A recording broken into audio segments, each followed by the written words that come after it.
Hey guys, this is Daniel from PS3 Game Review, and in association with TrueGamerBrit.com, here is my first review on Lord of the Rings: The Battle for Middle-earth 2. So, let's jump right in. Battle for Middle-earth 2 is still an RTS game just like the first one, but there are a few changes that are worth noting. The fight for Middle-earth is still the focus of the campaigns, but the structure has been changed pretty dramatically from the first game. Those that have played the original will remember the campaign taking place over the living world map of Middle-earth. It created an interesting atmosphere but dragged on by the end. EA has moved the campaign to a more traditional structure for the sequel, and it works much better this way. The exciting attack and defend missions aren't broken up with repetitive and uninteresting skirmishes. In fact, almost all of the 16 total campaign missions, 8 for good and 8 for evil, are well constructed and fun. Many of them provide very cool settings to play in, like Rivendell, Weathertop and the Shire, and most are constructed to fit the fiction, progress and action and technology of the trilogy we all love. By the end of the game, there's a truckload of powers, units and heroes at hand. The good missions really push the feeling of being cornered, while the evil missions are all about attacking with superior numbers and disdain of the realms of the free men. Preceding and following each mission is a short cutscene describing the happenings in the war, why the mission is where it is, and what its strategic value is. All of these entire cutscenes are a mix of art and in-game graphics with more interesting camera views. While they're relatively unimportant to gameplay, they sure can be fun to watch. Most of the focus in the campaign is on the 3 new factions, the Dwarfs, Elves and Goblins. The addition of these 3 new races raises the faction count to 6 and manages to balance out very well. Each faction brings new playstyles to the game and the offer of spectacular advantages and tricky disadvantages. For those unfamiliar with the changes to gameplay, Battle for Middle-earth 2 has made some huge ones that give it an old school feel. Bases can now be built free roam instead on set base size with a number of build plots. Now, since walls can be built and buildings placed anywhere, changes were made to what can be constructed and how resources are collected. Walls become a huge strategy for certain races like the Dwarfs, even though they are usually very expensive to construct. Resource buildings now continuously collect money, but now have a radius around them that blocks new resources buildings from being constructed too closely together.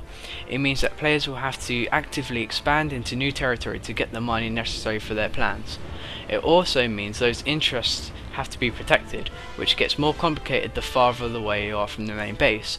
Goblins and Dwarfs have a great advantage in that they can actually use their resource buildings as tunnels for travelling quickly around the map. Battle for Middle-earth 2 has been known for not having many focus points during the time you are playing, unlike most real-time strategy games. For instance, Dawn of War has capture points, StarCraft and Warcraft have resource nodes, but Battle for Middle-earth 2 is all about building up and crushing the enemy.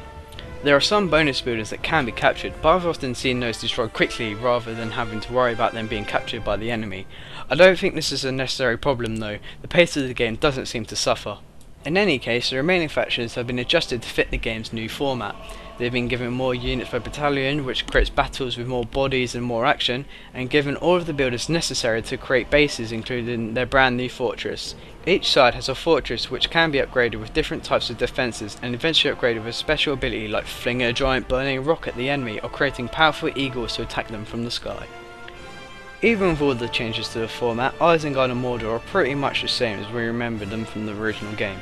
Gondor and Rohan on the other hand have been more combined into one group to create a more rounded out faction called the Men of the West. They've got the powerful Rohirrim cavalry and the stalwart Gondor infantry together in one group.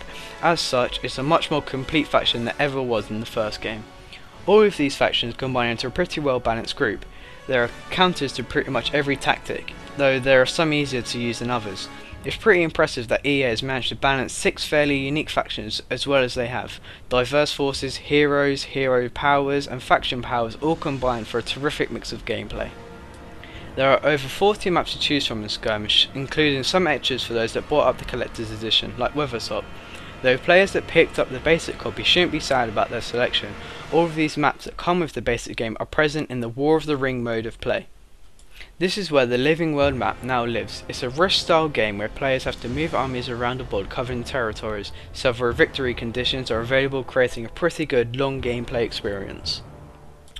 Most of the mode is actually pretty fun. It works well with both a single and multiplayer experience, aside from a couple of problems. The biggest of these is that it's way too easy for an enemy general to get behind your lines and simply run from territory to territory claiming new lands while your army simply chases behind.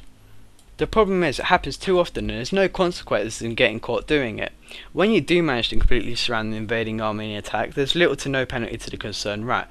Should that leader lose the battle and their armies, he'll simply be transported back to the nearest territory, which unfortunately means the front lines of the war, which ends up penalising the player that captures him. While the offending simply gets to add new armies to his hero and immediately rejoin the fight, the player that had to chase him down is stuck between their own territories several turns away from getting back into the fight, which usually results in yet another hero sneaking by to capture more territory. It's unfortunate that destroyed leader heroes aren't removed from the game when killed without an adjoining territory to retreat to after his battle. It will create more consequences and even open up more strategic opportunities. Killing an opponent hero should mean something.